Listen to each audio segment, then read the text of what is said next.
Terima kasih atas kesempatan yang sudah berikan kepada saya. Di depan ini saya berdiri menghadap saudara-saudara. Bukan saya merasa hebat, bukan saya mengerti akan firman Tuhan, tetapi adalah ucapan syukur kepada saya sehingga saya berdiri di depan ini untuk membagikan firman Tuhan yang sudah saya dapatkan dan saya ingin membagikan kepada saudara-saudara.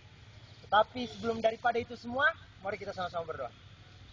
Terima kasih Tuhan atas kesempatan yang sekarang ini kami bisa rasakan.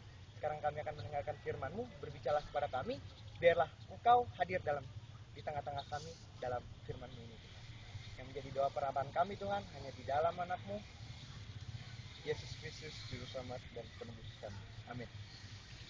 Pada kesempatan ini saya mempunyai sebuah judul yang sangat menarik bagi kehidupan saya, bahwa ini adalah satu-satunya hal yang menurut saya adalah hal yang terbaik buat kehidupan saya.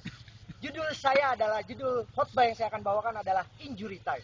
Asik. Kalau dalam bahasa Indonesia ini disebut menit-menit terakhir dalam sebuah cabang olahraga. Kata injury time identik kita bisa dengarkan di dalam sebuah pertandingan gelanggang olahraga. Dan saya ingin mempersempit itu semua di pertandingan sepak bola.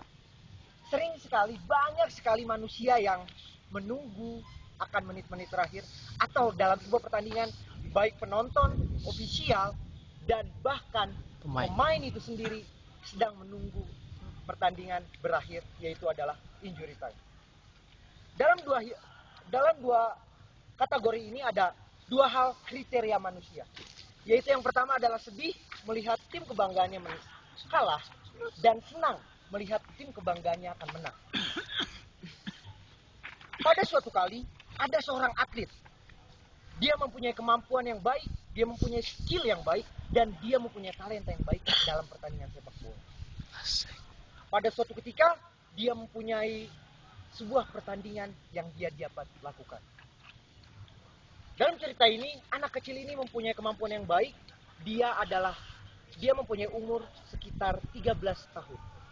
Dan pada saat itu, ketika kemampuan dan skillnya yang jauh di atas rata-rata, dia pun dapat bermain bersama orang-orang yang di atas jauh di dalam umurnya dia itu. Dan di satu kota ini, dia mempunyai keistimewaan karena dialah pencetus dan satu-satunya orang, anak kecil yang bisa bermain atau bersaing bersama-sama dengan pemain-pemain yang lain. Dan suatu ketika, dia mempunyai sebuah pertandingan. Dalam pertandingan ini, dia bermain dengan sangat baik. Dia mempunyai komitmen yang baik dalam pertandingan ini. Dia memotivasi timnya untuk bermain dengan sangat baik, sehingga dia pun dapat memenangi pertandingan ini. Dan ketika waktu demi waktu berlalu, dia mempunyai latihan yang begitu baik. Dia pun mempunyai kiat-kiat yang baik dalam menjalani pertandingan ini. Dia mempunyai satu komitmen yang baik untuk dia bisa bangun dalam menyelesaikan pertandingan ini, yaitu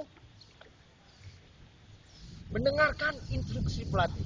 Dalam atlet, mendengarkan instruksi pelatih adalah hal yang penting. Karena kenapa? Ketika seseorang diajarkan atau dilatih, dia harus mendengarkan pelatih itu berbicara. Pelatih itu bilang A, dia harus mengikuti A. Pelatih itu bilang B, dia harus mengikuti pola yang B. Seorang atlet harus menjaga pola kehidupannya. Kenapa penting? Karena ketika dia menjalankan keatletannya, dia harus menjaga pola kehidupan. Gak mungkin seorang atlet dia mau menghancurkan tubuhnya dengan cara merokok, dengan cara dia memakan makanan yang tidak sehat. Itu sangat dibutuhkan oleh seorang atlet.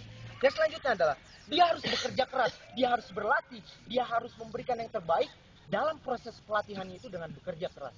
Dengan cara dia dapat mendisiplinkan waktu untuk membagi waktu antara kehidupannya dan perlatihannya dia dalam pertandingan itu. Dan inilah yang menjadi kiat-kiat atlet menjadi seorang atlet yang sejati. Dia harus dapat mengontrol diri dalam sebuah pertandingan. Dia harus bisa mengendalikan situasi yang dia harus kendalikan di dalam sebuah pertandingan. Inilah kiat-kiat yang seorang atlet ini punya, dan seorang anak muda ini punya, dan seorang anak muda yang berumur 13 tahun ini, dia mempunyai semua kemampuan dan komitmen yang pasti dalam pertandingan. Tetapi pada 5 Agustus tahun 2012,